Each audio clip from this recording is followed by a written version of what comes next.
Hallelujah hallelujah. इस sister का नाम हरजिंदर कौर है, प्रताप नगर मोहल्ला कादियां दे रहने वाले ने। इन्हां दी गवाही इन्हां दे दोते दी है कि परमेश्वर ने इन्हां दे जीवन दे विच बहुत ही अद्भुत गवाही बनाई है कि इन्हां दे दोते नूं पिछले 5 साल तो खांसी दा रोग लग्या होया सी और जिहदे कारण वो बहुत ही परेशान रहंदे सी।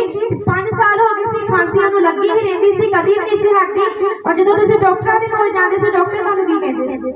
ਤੁਹਾਨੂੰ ਕਹਿੰਦੇ ਕਿ ਬਸ ਟੈਸਟ ਕਰਾਓ, ਟੈਸਟ ਕਰਾਉਣੇ ਕੁਛ ਨਹੀਂ ਹੁੰਦਾ ਹੈਗਾ ਉਹਦੇ ਵਿੱਚ ਵੀ। ਸਾਨੂੰ ਇਦਾਂ ਲੱਗਦਾ ਜਿੱਦਾਂ ਟੀਵੀ ਹੋ ਗਈ, ਸਾਹ ਇੰਨਾ ਚੜਦਾ। ਫਿਰ ਮੈਂ ਚਰਚ ਲੈ ਕੇ ਆਈ ਤੇ ਘਰੇ ਜਲ ਪਿਆ ਸੀ ਜਿਹੜਾ, ਤੇ ਉਹ ਮੈਂ ਨਾ ਉਹਨੂੰ ਕਿਹਾ ਕਿ ਤੈਨੂੰ ਕਾਕਾ ਮੈਂ ਜਲ ਦਿੰਦੀ ਹਾਂ। ਕਹਿੰਦਾ ਨਾਨੀ ਸੱਚੀ ਉਹਨਾਂ ਖਾਂਸੀ ਹਟ ਜੂਗੀ? ਮੈਂ ਕਿਹਾ ਹਾਂ ਤੂੰ ਪੀ ਕੇ ਵੇ, ਦਵਾਈ ਖਾਣ ਦੀ ਲੋੜ ਹੀ ਨਹੀਂ ਪੈਣੀ। ਉਹ ਰੋਜ਼ ਕਹਿੰਦਾ ਨਾਨੀ ਨੂੰ ਜਲ ਦੇ ਦੇ, ਫਿਰ ਚਰਚ ਵਾਲਾ ਜਲ ਦੇ ਦੇ। ਮੈਂ ਚੱਲ ਠੀਕ ਆ, ਮੈਂ ਰੋਜ਼ ਉਹੀ ਜਲ ਦਿੰਦੀ ਸੀ। ਉਹਦੇ ਨਾਲ ਉਹਨੂੰ ਦਵਾਈ ਖਾਂਦੀ, ਇੱਕ ਵਾਰੀ ਬਸ ਦਵਾਈ ਲਈ, ਦੂਜੀ ਵਾਰੀ ਲਿਆਂਦੀ।